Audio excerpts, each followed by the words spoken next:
Laki jingge babun jai jingge matang de sosa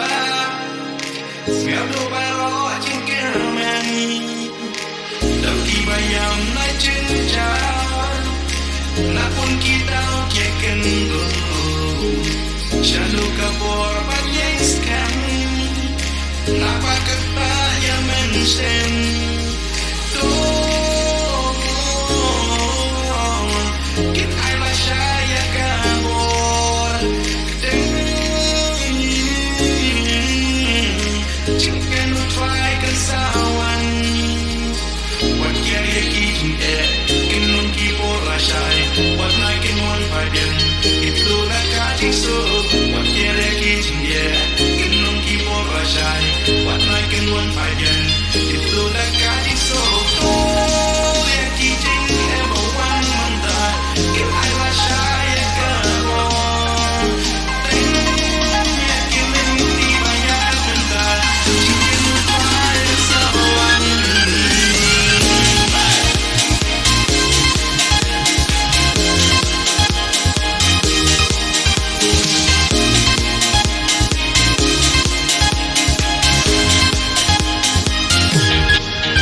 Kis ngao to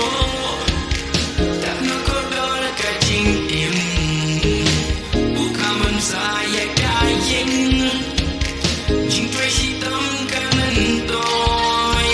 bikin mentah na jing de kat asyik boh ya tuli lom ying lom sem kajing scam tak kajing kia ya dono